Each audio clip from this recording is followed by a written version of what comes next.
long, I don't think. I'll move forward and we can just quickly get a zoom in to have a look. There's one of the ewes coming out now. You can see she's a little bit bigger than the two juveniles. Most of the herd coming across in front of us.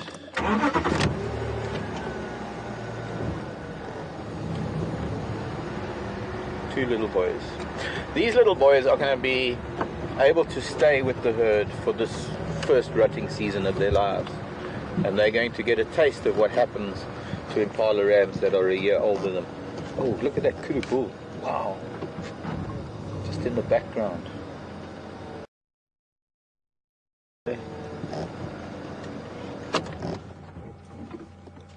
Sorry, impala, I don't mean to belittle your presence, but there is a magnificent kudu bull that you can't help but notice.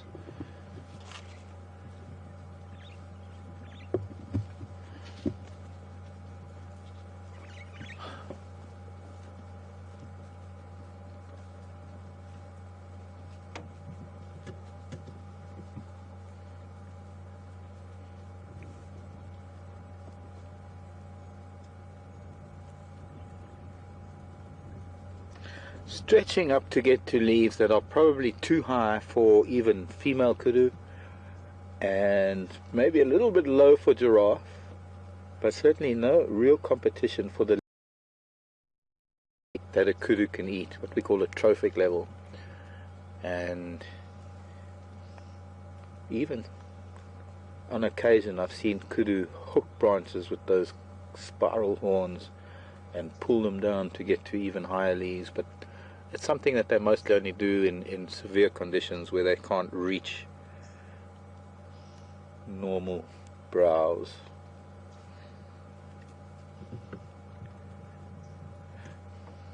Also notice how when he stretches his head up, you see how that spiral of the horn fits so neatly over that nuchal muscle, that big muscle above the shoulders. I've seen kudu lay one of their horns along the nuchal muscle to protect it, going through bushes, and then push the bushes aside. So I'll try and go back a little bit to get... It's a little bit awkward from this angle with the sun, but he is down in the drainage line below the dam wall, and wouldn't be able to get to him. Wouldn't really want to try, because any noise going through the bushes will just chase him away. So from this point of view, it's our best bet is to watch him from here, and he doesn't know we're watching him. I think that's even better.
Fairly quiet out here, and it's quite a hot afternoon. I can hear oxpeckers, probably from this herd of impala.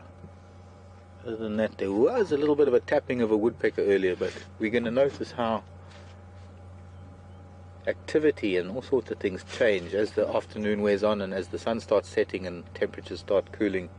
We will notice a marked difference in the amount of activity, the amount of movement, the amount of sound. We'll be stopping every now and then to listen. It's an important part of learning what goes on around you, not only looking at tracks in the road or finding animals by just bumping into them, but also by hearing and even sometimes smelling.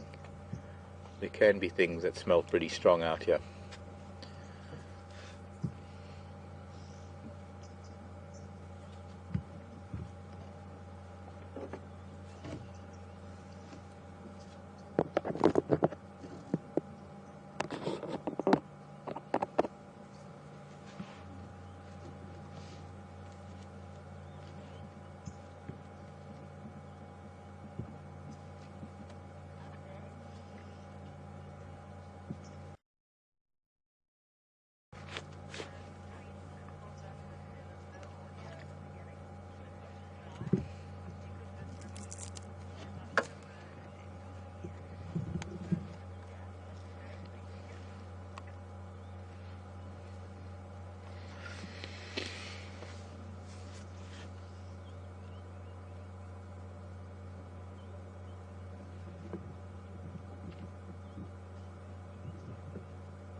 The young impala rams, just a little bit older than him, a year older than him, have probably already been pushed out, and they'll be forming up with the bachelor herds, the herds of older rams that aren't able to gain territory and females while the rut is on.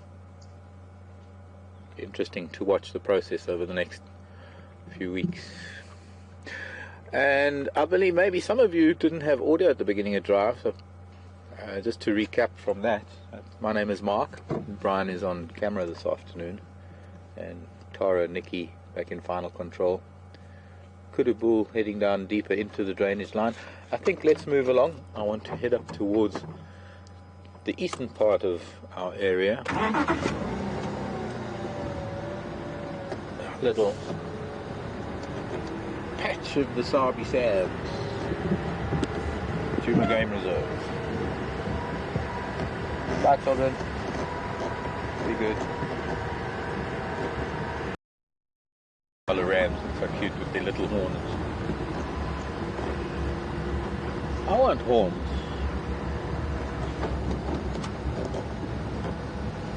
Why would you want horns? I think awkward. No. Poke your hand when you comb your hair.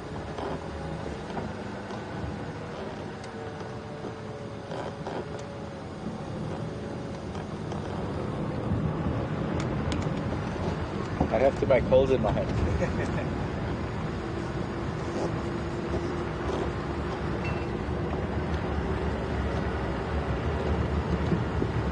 So what would you rather have, horns or a tail? Tail. Tail.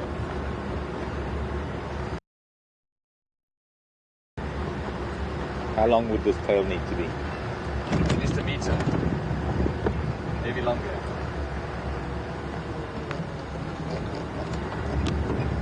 You want it like fluffy, lots of hairs like a giraffe? No, more like a leopard. More like a leopard. An elephant tail.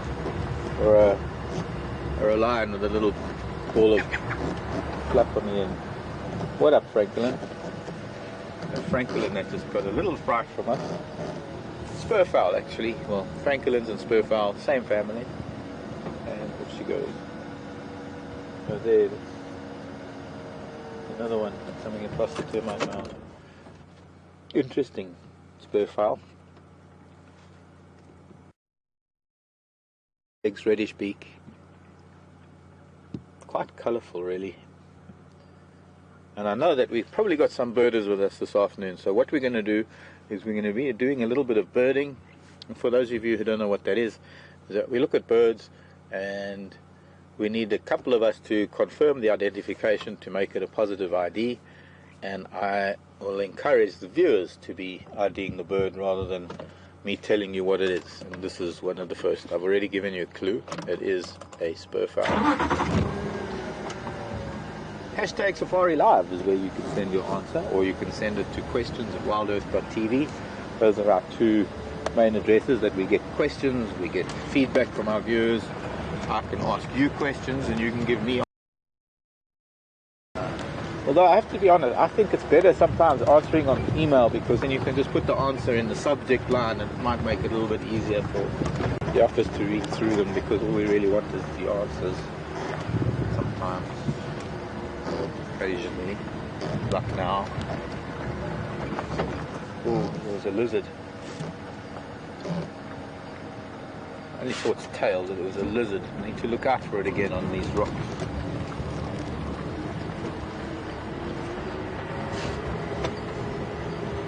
Kind of hard to see some of the reptiles because they are so sensitive and they disappear as soon as they see something or feel something big like a vehicle and human.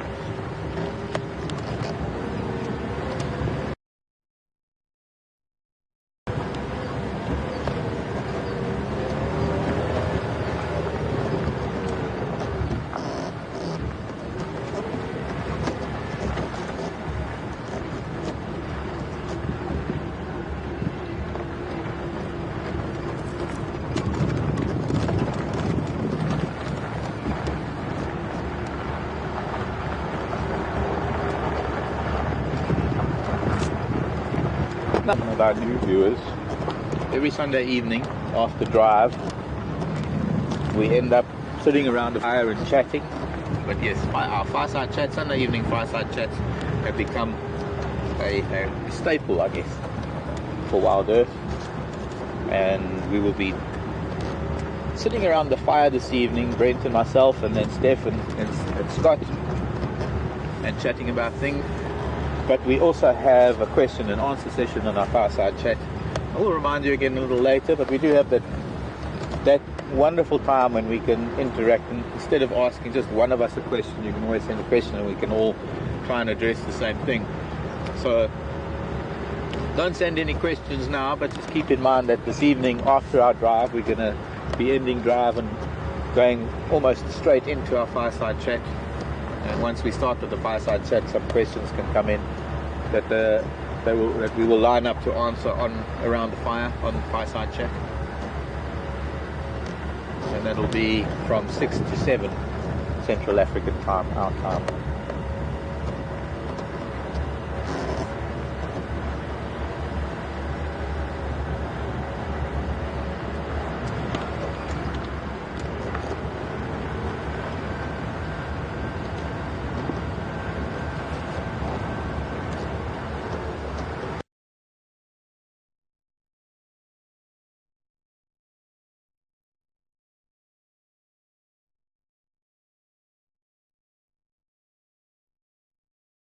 It was Finlaysa on our email address, and then Donna was the first one to tweet in both Towel Spurfowl. I get a number of Spurfowl here.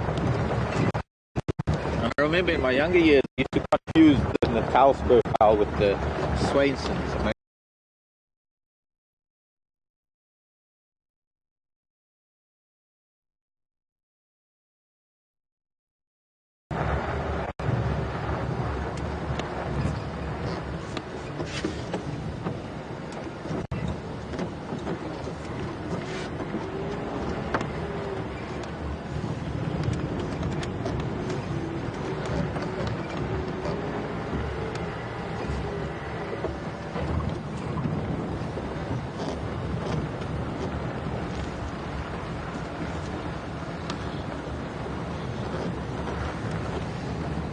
Their bare feet footprints. I wonder who that was. Steph and I tracking leopards here this morning.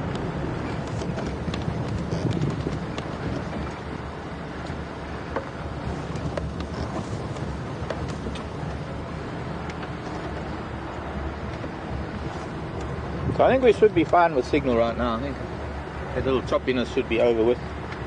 We are, after all, the equivalent of a little broadcast station on an open vehicle driving through the bush on these really bad roads sometimes, with all sorts of weather conditions, elephants and lion,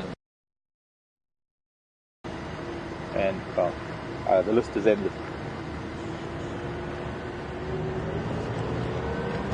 But the Natal Spurfowl, so named because they were discovered down in what was Natal. It's now called KwaZulu Natal, one of our provinces. And it's a very colourful province. In fact, The southern coast of Natal is known as the Hibiscus Coast. Really pretty down there. Very high rainfall, very tropical, beautiful vegetation, dense coastal vegetation. And I always remember the Natal spurfowl because it's a colourful spurfowl, as opposed to the Swainsons, which is sort of a little bit drab with just the red beak. Now, there are some woodhoopers in this tree that I hope we can sneak up on. No, they're flying across and a grey. Ooh, grey going that way. And I tried. They're very difficult to sneak up on. The woodhoopers. Grey hornbill disappeared though. I can see it. Okay. Oh, there it is, top of the marula.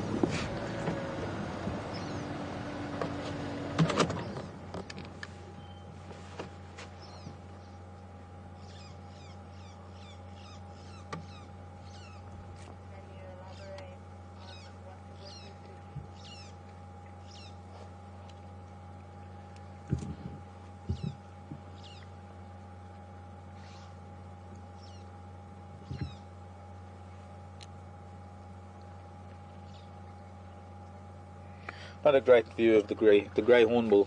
I hope we can find another one. Unfortunately, these green woodhoopers have flown off.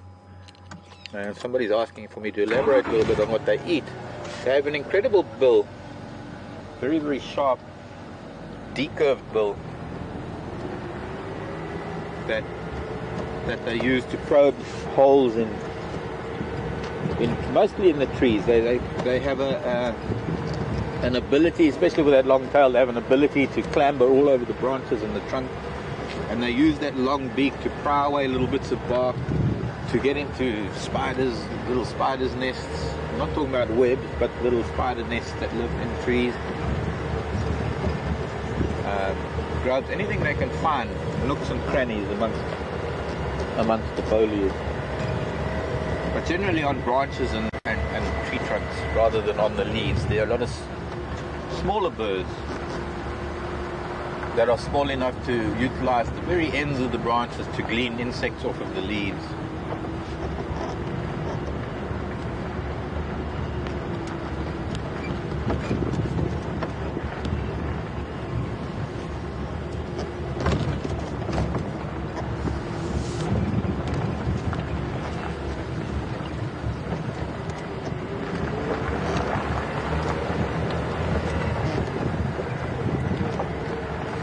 If the bird isn't really clearly seen, I can't exactly expect you all to identify it, so I'll help us out with that.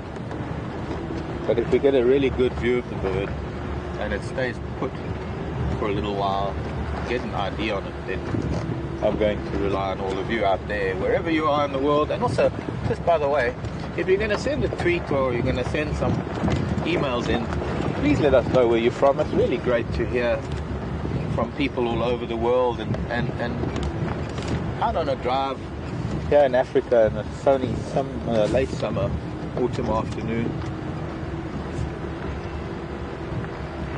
The thread, that mental thread that I can connect to all the different parts of the world would be really amazing, because we are a global community now with the possibility of broadcasting live and having this interaction that we do.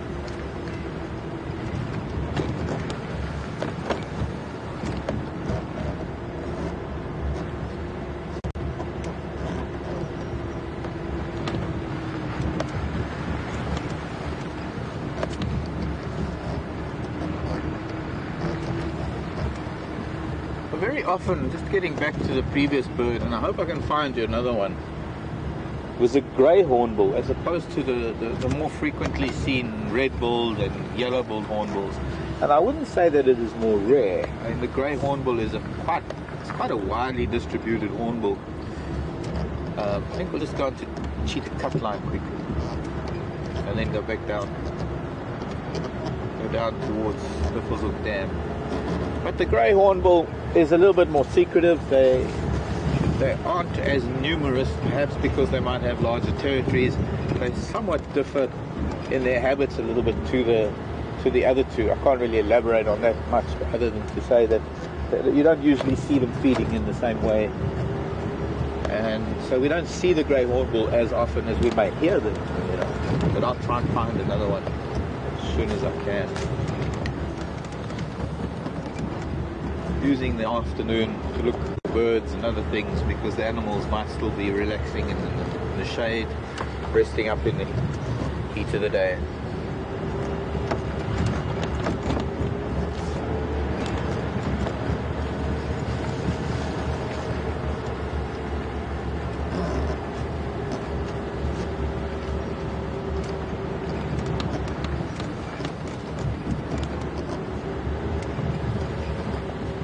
Generally they do eat the same kind of food, they just have different ways of getting it, or different areas that they get it from.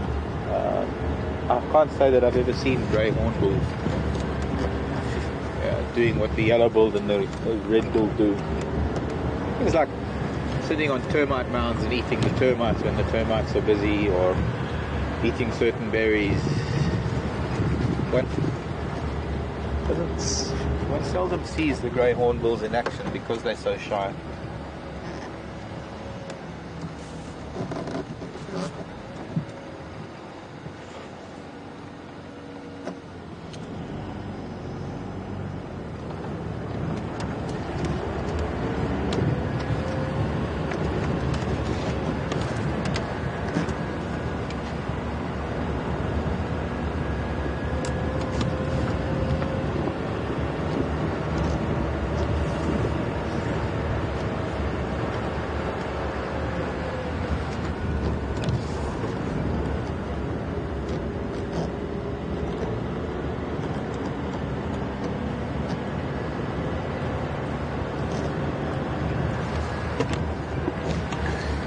Interesting question from Debbie in Georgia. Hello Debbie, thanks for your question. This is a question about hummingbirds. Do we get hummingbirds in the area?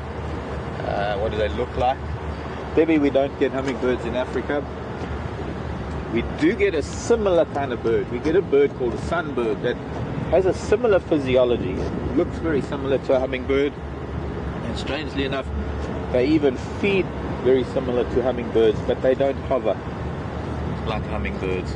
And I believe they're not really that closely related either.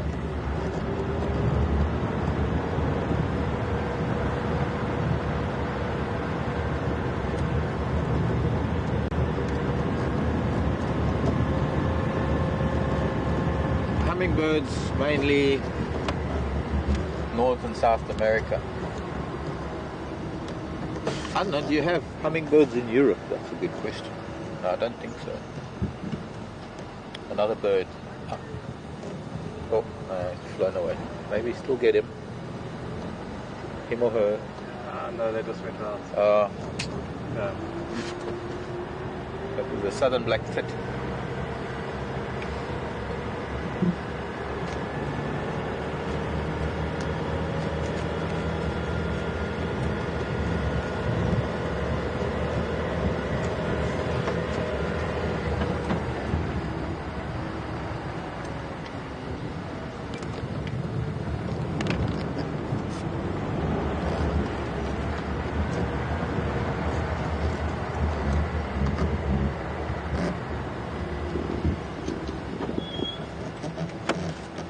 That's encouraging.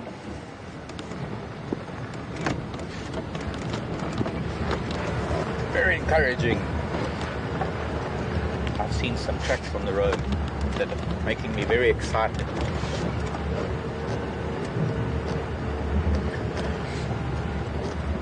I don't know if you can see this road, but this road was very, very busy. If I can maybe zoom in on some of those tracks down there, and I'm getting very eager to get to Buffelshoek Dam all of a sudden. But there were a lot of vehicles on this road because we found Karula on this road this morning, and Scott managed to follow her through this bush on our right, going to the north. She bumped into some kudu. I don't think she made an attempt at them, but they were certainly barking at her. And there's a whole herd of big grey animals that have moved down this road. Let's see if we can find them, because I've got a funny feeling they may be thirsty or hot or bothered, and I've also got a feeling maybe the children want to have a swim.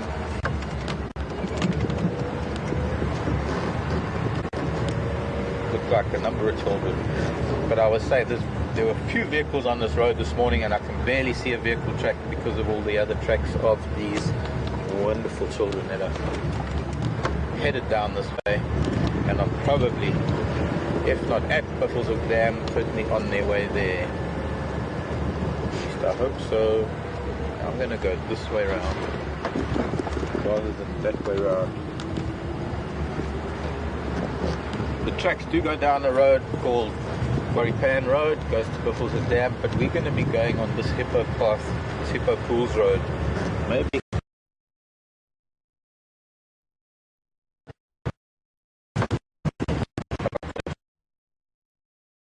cross over from there coming back this way, because there's an elephant track.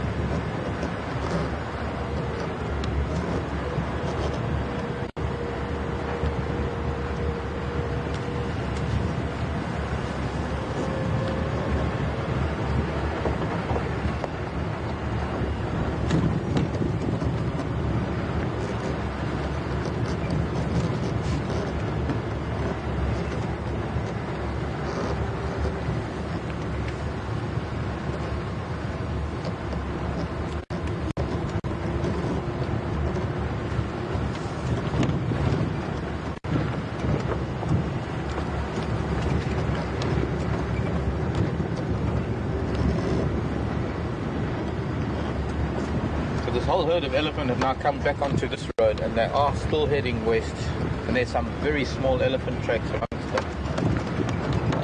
So it means that there's some little ones, and this heads straight to Buffelshoek Dam, and I hope we haven't missed them. I hope even more that I can maybe follow them up.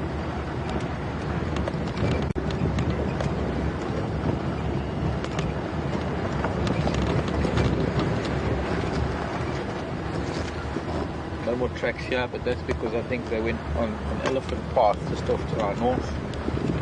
We might see something soon enough coming back onto this road.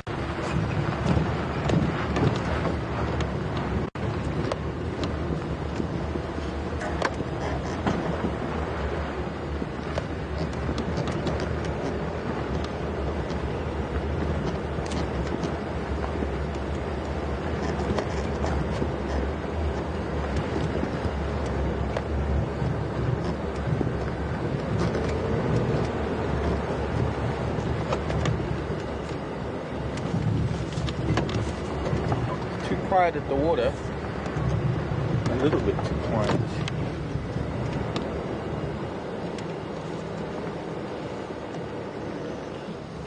They have been here quite recently. They've been picking up dust and throwing dust on themselves here in the road.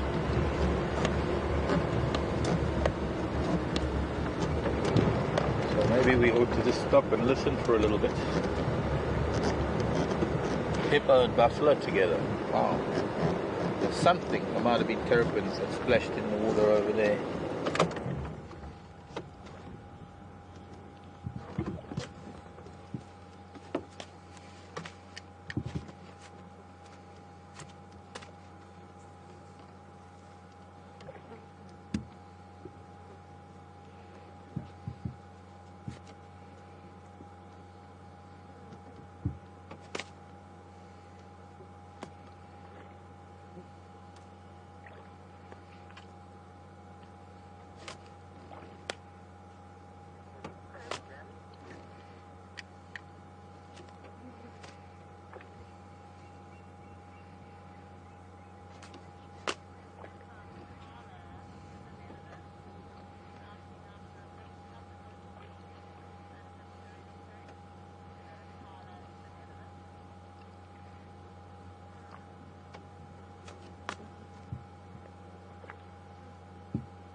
Now, I don't think this buffalo or this hippo are going anywhere. I haven't the faintest idea what they could be discussing, being so close together. I mean, they're obviously having some sort of communication.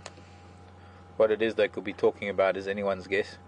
But I also don't think either one of them are going to be going very far. So rather than sit here and watch these two pretend to have a conversation, I'm going to carry on trying to find this herd of elephants. And I have a question from Carla in the Netherlands about the big tuskers, the Ellies who are the big tuskers, wanting to know if that's genetic, if it's inherited genetically. It is, Carla, and thanks for the question. Nice to hear from you in the Netherlands. We're going to do a big loop around to Buffels of cut line to come back, unless I can find their tracks going this way. Hello, Mr. Hippo, Mr. Buff. Or is it Mrs. Hippo, Mr. Buff?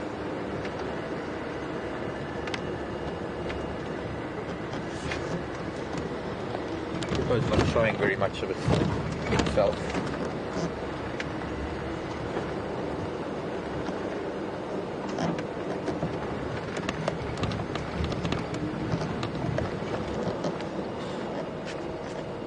We'll first just check and see if they didn't head south after the dam, and then we'll double back and go around to the north.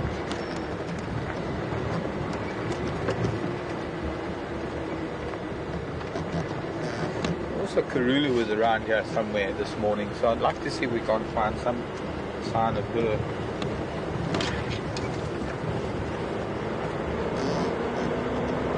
The road that I was expecting to find, maybe Karula's tracks, was full of elephant tracks. Carla, elephants' tusks are all genetic. It's all about genetics. And one of the reasons why we don't have that many large tuskers anymore, because for several hundred years elephants were hunted so extensively throughout Africa for their tusks.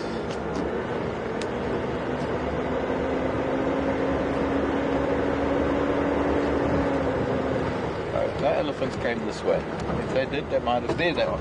There they are. There they are. They would. I was going to say they would have done that elephant pathway. Hello, Ellies. These are two little boys, I think, that are maybe two little boys that are tagging along at the back of the herd. Very dense bush that we've got, so we're going to have to be a little bit patient with them. We can't get to see them too well. There's a little one with Mom. Hello, Mrs. Elephant. Can we join you, please? I think when we have a look, we'll be able to see her from this little bit opening here. We'll be able to see her from this little open patch, maybe. Pretty little thing.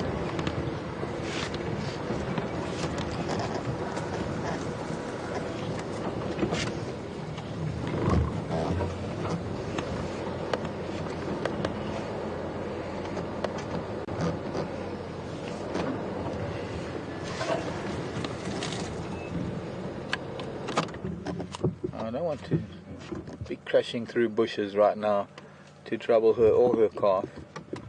And so far she's accepted us to be here. She hasn't shown any indication of being concerned about us. And it'd be nice to just sit here and let them get used to our presence for a little bit. And maybe I can hear what's going on with the herd, maybe how many there are. I can only see these two. There was an extra calf and then another two younger Ellies. So there are no doubt a number of adult females, judging by the number of youngsters that I've seen. And they aren't very active in feeding. I mean, they're feeding, but they're feeding quietly, which means that they're feeding on softer vegetation like leaves and grasses.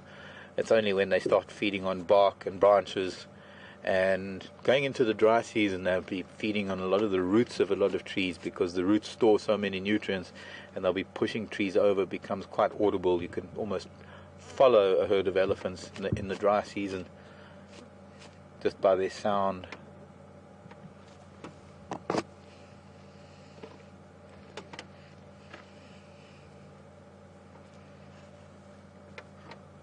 But they can also, as a herd, be very, very quiet. And, well, this is a rather quiet herd of Ellies. You can barely hear her. I think if I had to walk, just me, one person, walking through this bush with boots on, would make more noise than this entire herd. She's going to come out onto the road, I think, at some point.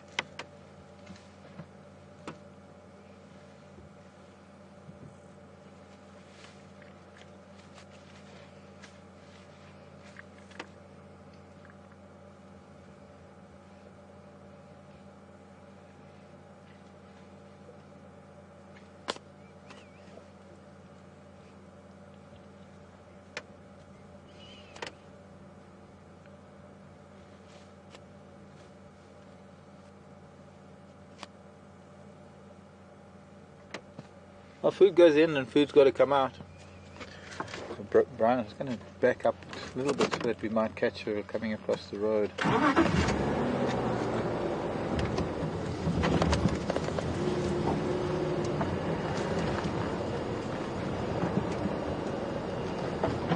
Because it could take her an hour, even if she's only 5 meters off the road. It would take her an hour to get across the road, if she is going to.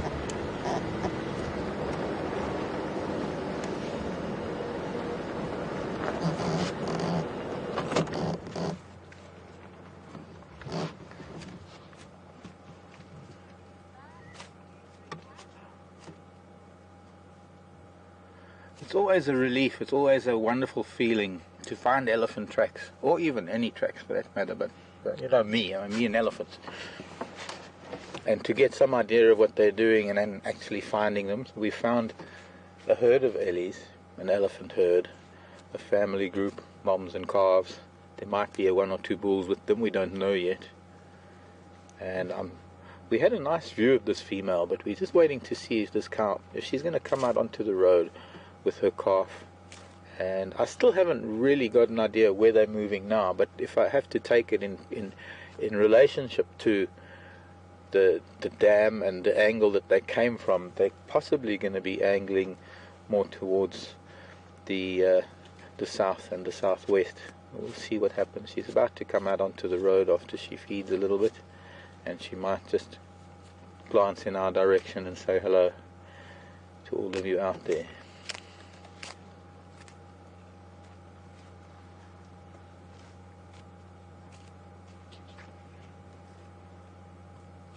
You see, I don't want to trouble her by driving forward and invading her space. I want her to be able to feel comfortable coming into our space. So it might take a while, it might require a little bit of patience.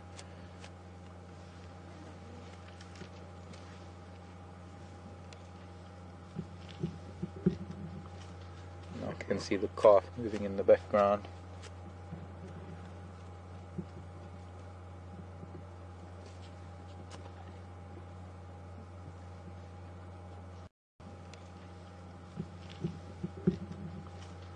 I can see the calf moving in the background.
Karula.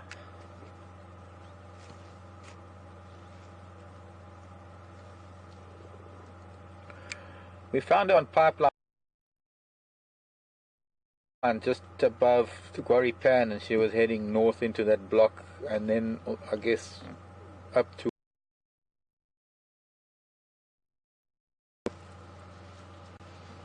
Yeah, affirmative, just south of Buffelshoek Dam on and Clearlet to Gorrypan.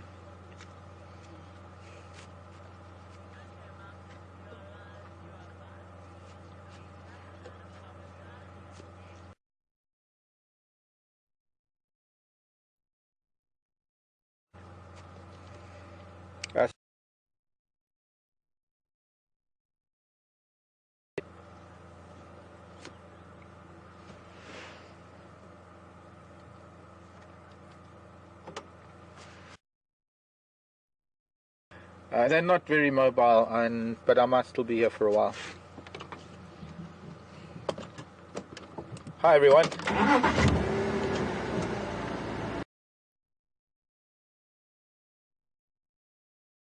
Seems we have had another satellite or another glitch somewhere beyond our borders, beyond our shores rather. A little bit there. We're sitting with a herd of elephant. I'm not sure how many there are as yet. I can see 3. There's this cow and this young calf almost next to us, right in front of us. There's another young, I think it's a young female just up ahead, and we're going to see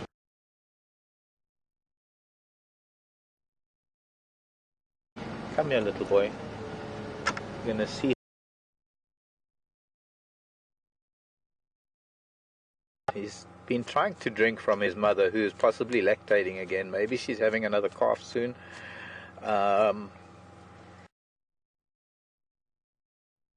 Frustrated, a little spoiled brat. I'm going to sneak forward again. We just sadly seem to have these bushes in our way most of the time.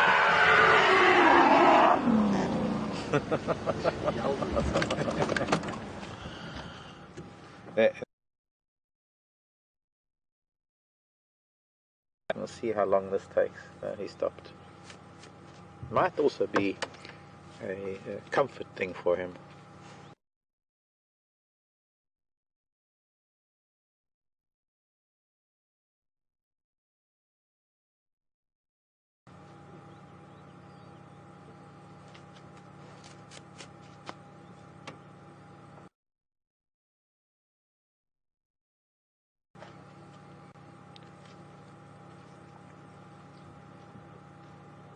Almost make out with his upper jaw and his tusk sticking out just underneath Mom's leg.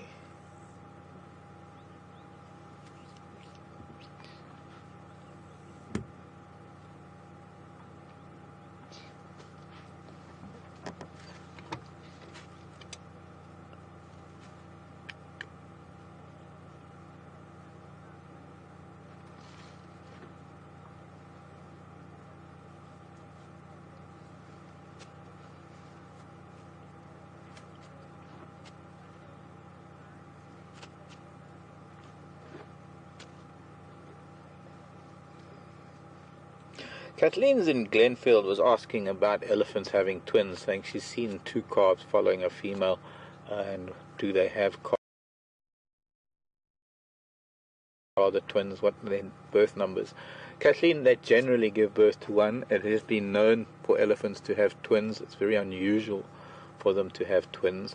Other question Kathleen was asking is, would they adopt a calf? They would adopt a calf, especially if it was a calf of one of their own family members, one of their own daughters or sisters.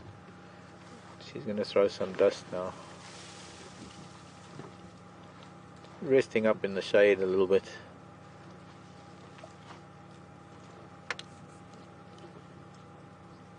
Letting the youngster suckle. Now, he's way too old to be suckling. What is she doing? She's sucking her own trunk. Almost like sucking a thumb.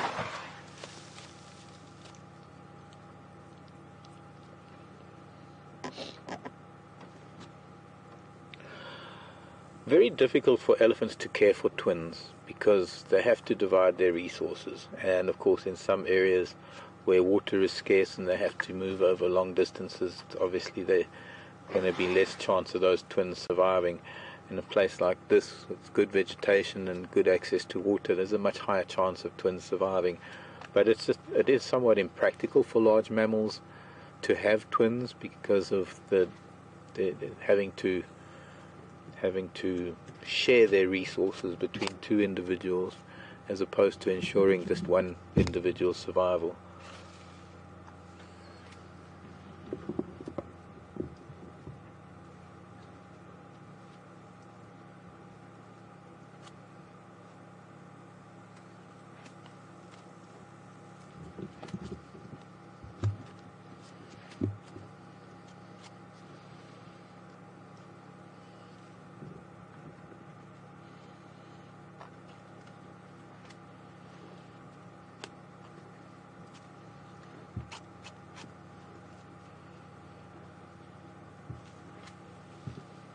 She might be carrying, which is one of the reasons why she might be lactating, if she is.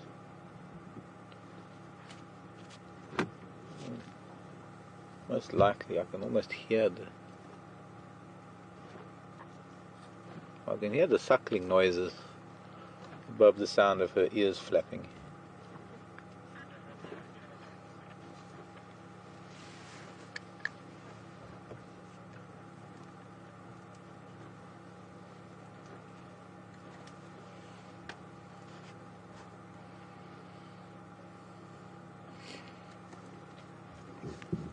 Jane in Montreal wants to know what elephant hide feels like, and the tip of the tail.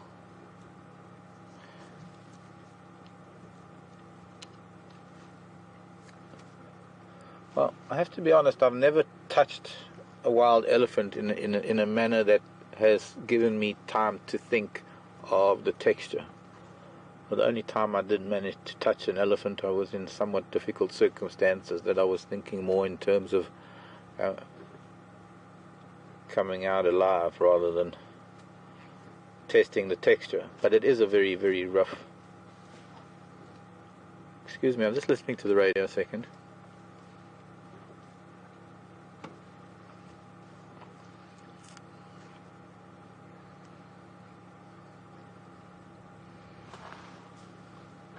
Moving her arm now, blocking the youngster now, stopping him from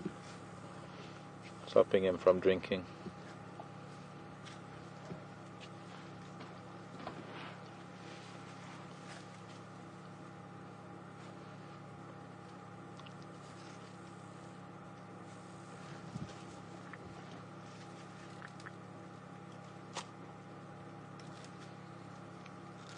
Okay, I'm going to try and sneak forward again, Brian, so we can see this little one playing with. See, now look, he's trying to come around to this side of Mom, because she's now moved this right front forward, and I'm not going to be able to move now, but there, she's blocking him.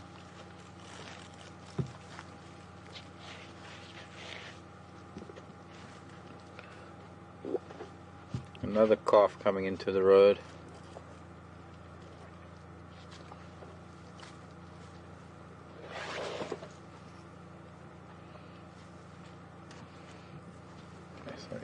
I needed to just listen to what was going on. Our radios are working again because power came back, but I'll cover that in a bit. This is just too special to ignore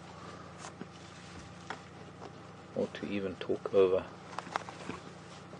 She's such a pretty elephant.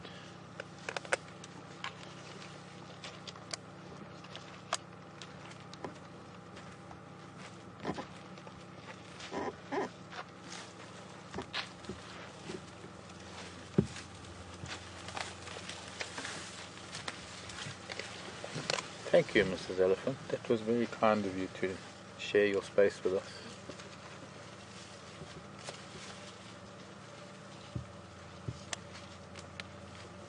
Now, the two other youngsters that are here tell me that there's at least one, if not two more cows.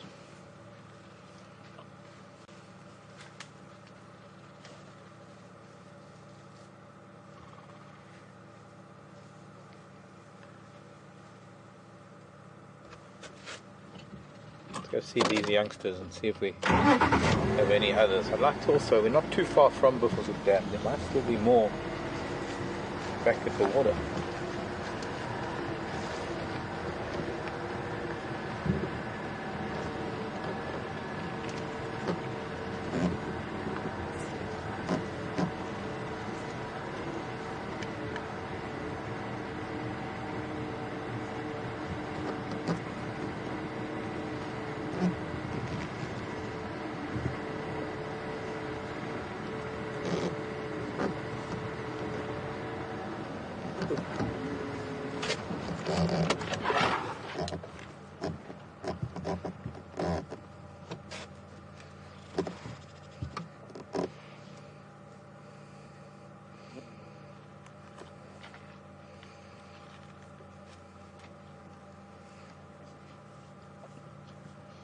Denise in North Carolina, hello to you, Denise in Tar Heel State, wanting to know if the tusks of a female ellie are smaller than the bulls. Generally speaking, yes. Generally, pretty much everything about an elephant cow is smaller than the bull. Her overall size, skull, feet, body, and yes, her tusks are generally thinner. You can get tusks. Elephant cows who've got tusks much longer than bulls, but their tusks will be a lot thinner than the bulls. A little dance that elephant did when we arrived, or she, it was a young female. Well, that throwing of the head, there was actually a slender mongoose that ran out from under her feet and she got a bit of a fright. So we need to turn around and go back, follow them a little bit, and establish whether there are any more in this thicket. Might not be, might just be the four of them. Might also be that they're the last of this big herd, because there was certainly a lot more elephant tracks at the beginning than just these four, and there were also tracks of a very small elephant, a lot smaller than that 5-year-old that we were seeing. So they might be towards the end of the herd if the rest of the herd is carried on. So we'll just come back and have a look at Sam, and then we'll go back to see if we can catch up with that herd of ellies. Some big cloud building up in the west might obscure our sunset.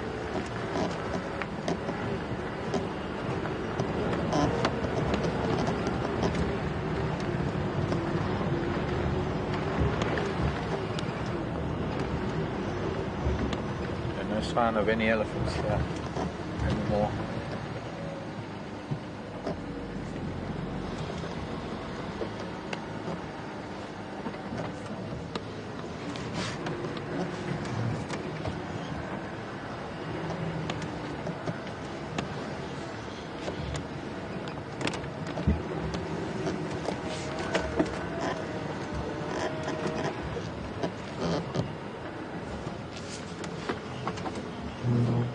Sandy in Missouri wants to know if it's true that elephants don't ever forget. That seems to be, Sandy. I mean, we can only begin to understand the minds and memories and intelligence of elephants. I think we've still got a long way to go, because we still think too much like human beings. We don't quite give them the credit that they do, and there's still a lot to be learned. But yes, there are a number of examples. There are numerous tales of how elephants have remembered things, but it's not only that, it's the knowledge that elephants have, the very fact that elephants, almost their entire lives as adults, are governed by a storage of information,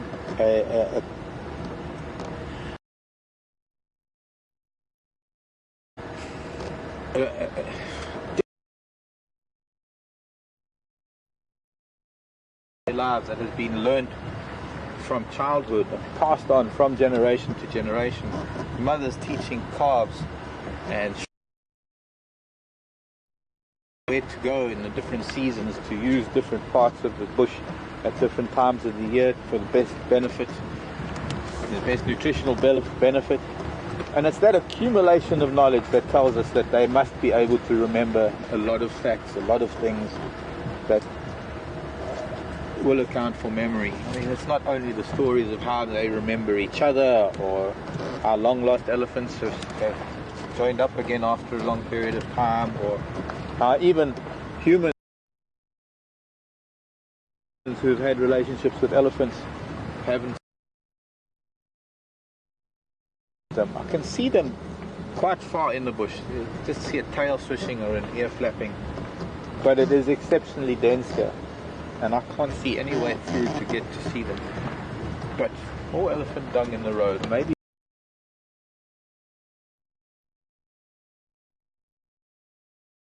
There's more of the herd further on, so maybe we need to go in. There might be more ellies up ahead.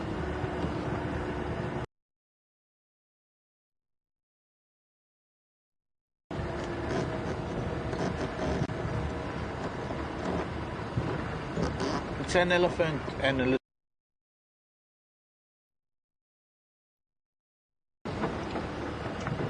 calf. So, you want to talk to us about elephants?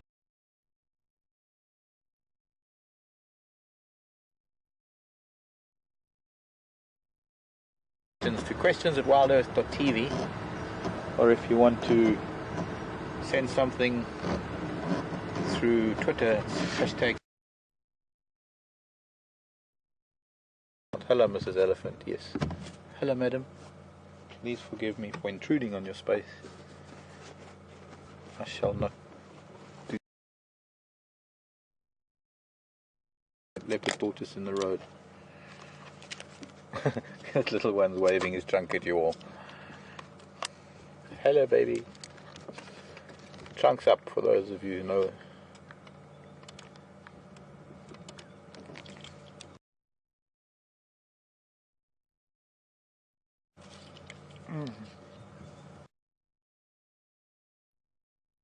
See what the calf would do, but the tortoise is a little bit further on. And it will be moving off of the road. I might be able to find it again after the ellies. So we might have quite a big herd if this is another cow and calf. Somewhat further on from the last small family group we just seen. And she's heading straight towards that tortoise. So the little one is too. See if it makes a noise in the grass. I don't want to trouble them further. She's clearly a little bit shy. She's a young cow. Probably this is her first calf.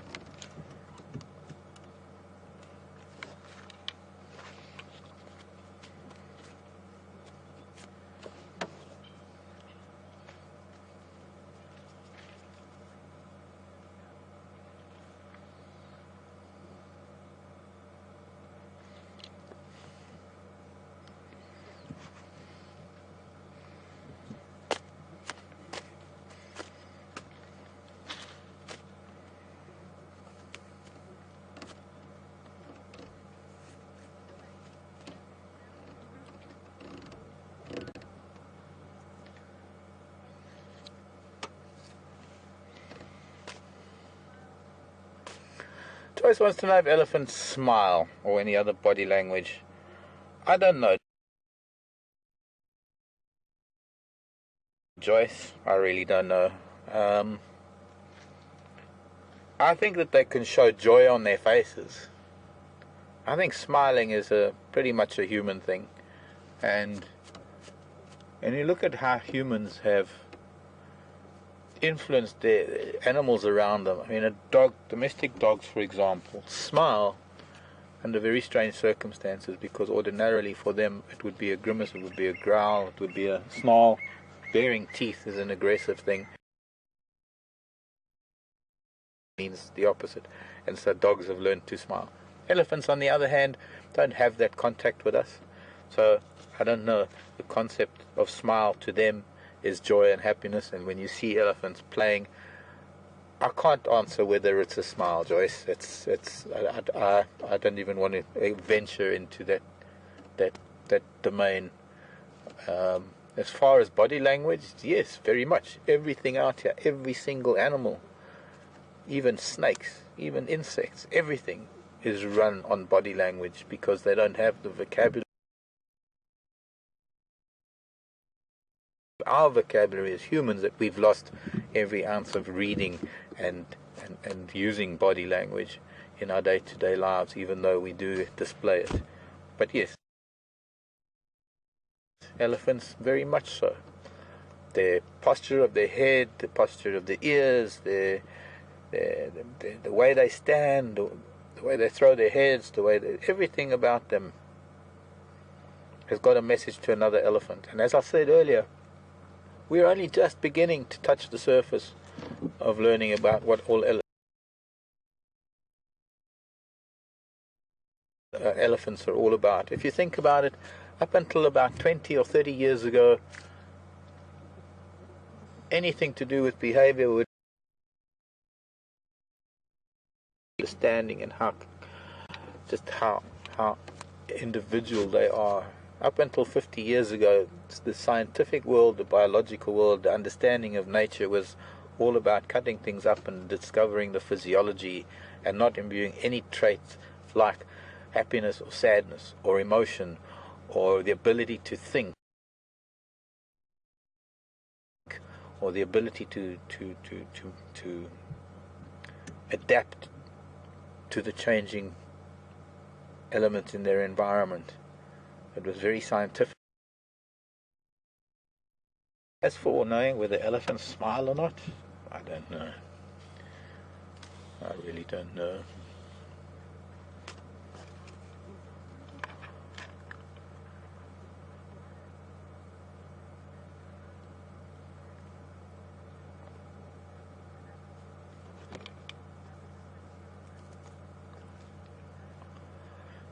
Valerie wants to know, Valerie's in Pennsylvania, if there's a difference in temperament between the Asian and the African elephant. Most certainly, Valerie, there could be, there most certainly is, but it's not something that you could maybe put down to a generalization throughout the whole species. I think generally maybe yes. It's such a difficult comparison because Asian elephants, to such a large extent, if we're talking about the domestic side of the Asian elephant, have been domesticated for so many years, whereas African elephants haven't. The fact that African elephants have a completely different environment to grow up in and many different things to deal with might have something to do with them having a reputation as being a little bit more aggressive, but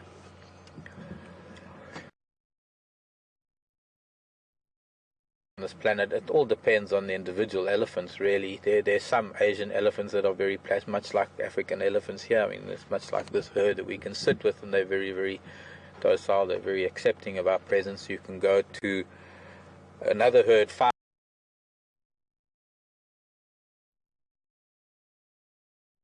minutes from here and they will.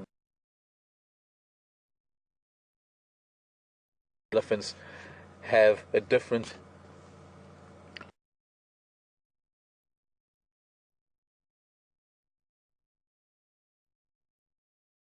temperament. Clearly we're talking about how it is that they react to humans, and of course it's all got to do with how us humans have behaved around them and how we treat them. There's another elephant way down the road, another 2 at least.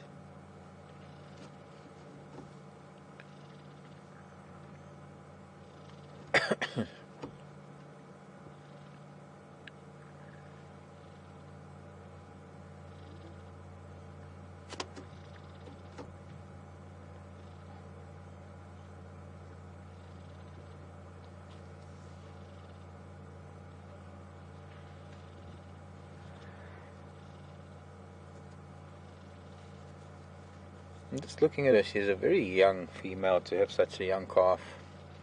She's probably still only in her teens. There's a big female coming up at the back, but I can't go much forward until this young female moves off, because she has shown sign of being a little bit shy.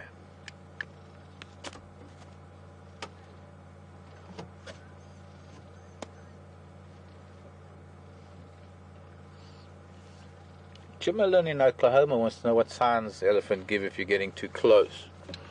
Well, they'll whirl around. Generally they'll turn around and they'll throw their head in your direction and maybe even trumpet, or they'll just move away. The idea is to approach them in a way that you're not appearing to push them, that you much like we did with the first cow with her 5-year-old calf. I got as close as I could without her reacting, and that was close enough. And then this cow, being a young female, and she's a little bit away from us, see the older cows just cross the road in the background. As soon as I started coming close, she sort of pulled her head back and she turned around and then she threw her head at us, as if to say, go away. Ooh, there's a tiny elephant that ran through the bush. I'd like to see it. And that tells me it's too close, or that she's uneasy. But she's moved to where she is now, still within earshot. She can hear me talking. She knows that I'm here, but yet she's comfortable. And that tells me that this distance that I am now is her safety zone. This is her comfort zone, and I shouldn't really invade that comfort zone, mostly because I don't want to upset her. I don't want her to think that that's what we're only here to do, is to upset them and to push them on. And the only way that elephants do accept us is if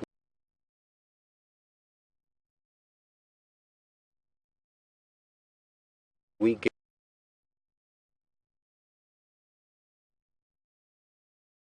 towards us. I would let her come as close as she wanted. Even if she wanted to touch the vehicle, I would let her come as close as she wanted.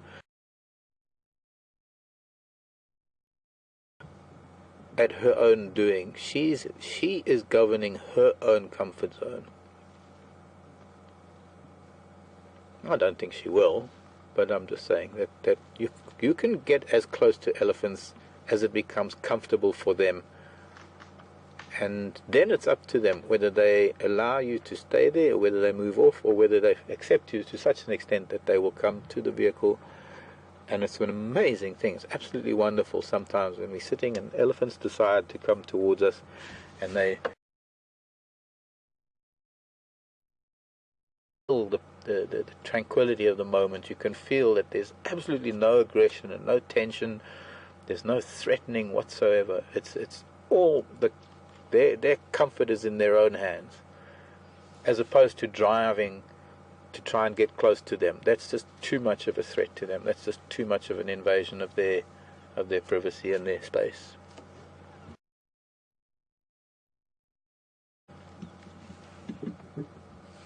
You can see that the sun has disappeared, because that very big storm or very big cloud bank that was very low in the west is actually building up quite to see this. And what it has done is it's cooled things.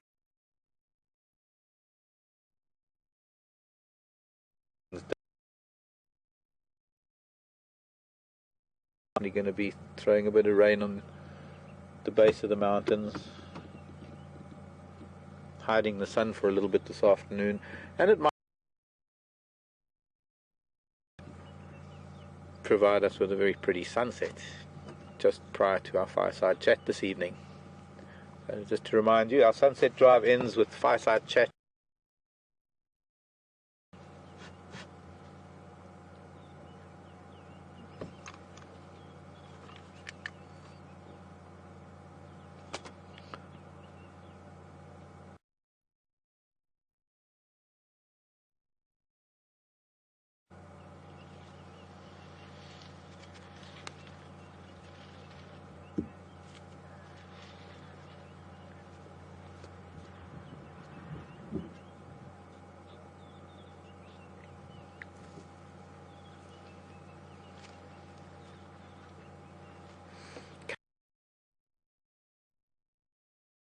I'm not too sure which part of the world you're in, Caitlin and Kira and kids. And in this part of the world we work on kilograms. And I'm guessing a young elephant is probably be about 200 pounds. About 120 kilograms might be around 200 pounds, I guess.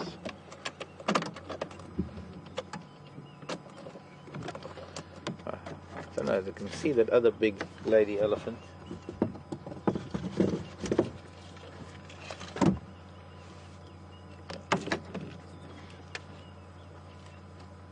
See if we can see, there's a calf that's even smaller than this little one.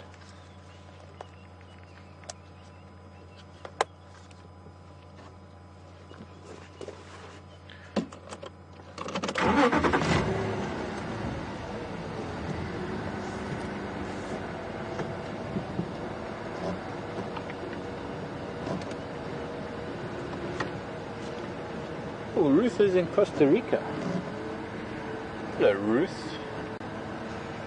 And welcome all the way from Costa Rica. wanting to know how soon they come into season after having a calf. Roughly 2 years, Ruth.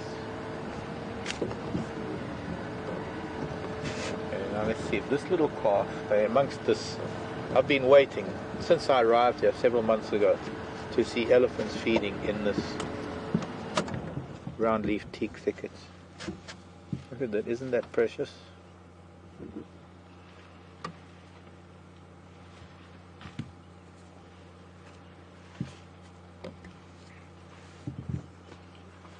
This is a little one, it's a little under a year old.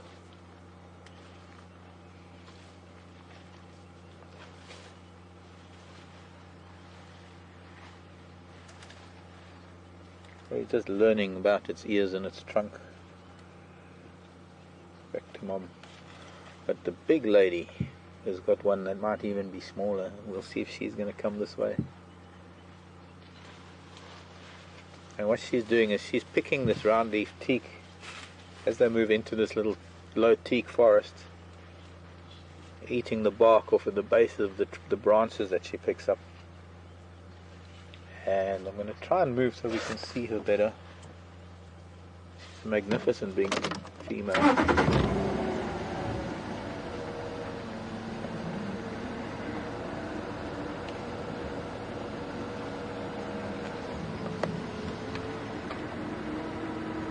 There's the tortoise.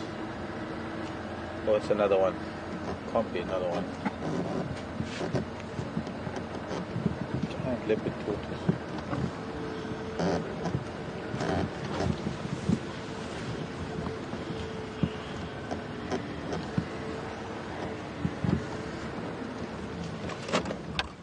Oh, sorry, Brian, I'm going to be blocking you with that buffalo thorn.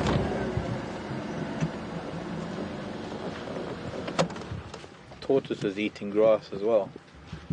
Trying to fill up before the dry season.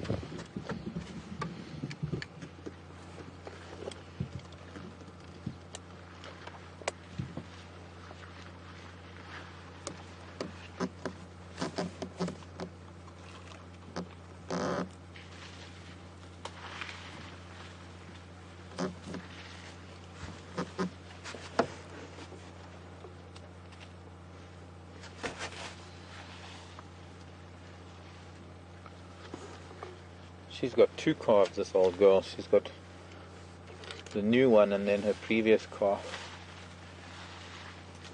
Jacqueline in Georgia wants to know what did it mean. She's listening to the tortoise.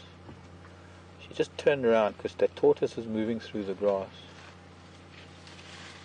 Jacqueline in Georgia was asking what it means when an elephant raises its trunk towards us. It's mostly sniffing the air, Jacqueline. It's all about testing the air, testing for scents and smells that might tell it whether there's danger or not. It looks like a kind of a greeting, and sometimes it does seem that way. She's guiding the very small calf away, actually, deeper into this thicket. Another cow and calf even further up the road. So the first elephants that we saw were the sort of tail end of what seems to be a fairly large group of ellies.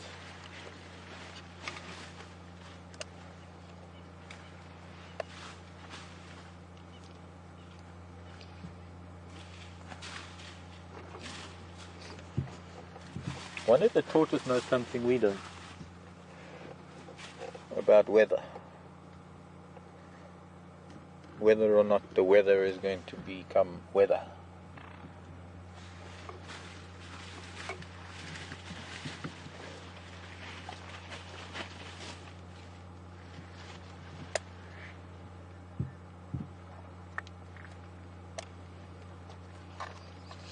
Jeff in Texas wants to know if an elephant would help another animal in distress. I don't know, Jeffrey. That is not something that would be a general answer or could be generalized. While one elephant might, another elephant won't, and with so many different elephants around, and we've got several thousand elephants, you might find every single elephant will behave differently in very different circumstances. I don't know, Jeffrey. not something that I would like to even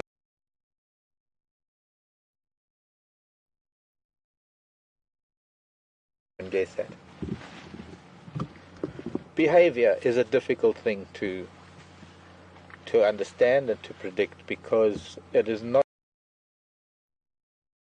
If you had to look at us humans, how many of us humans would help something in distress and how many of us wouldn't? It's very much the same thing, except elephants don't have. Well, I suppose that's where the similarity ends, or rather the analogy ends, but because we are such an anomaly on this planet.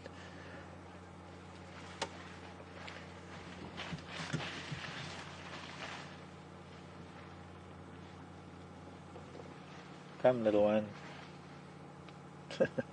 Just peers at us through the round leaf teak.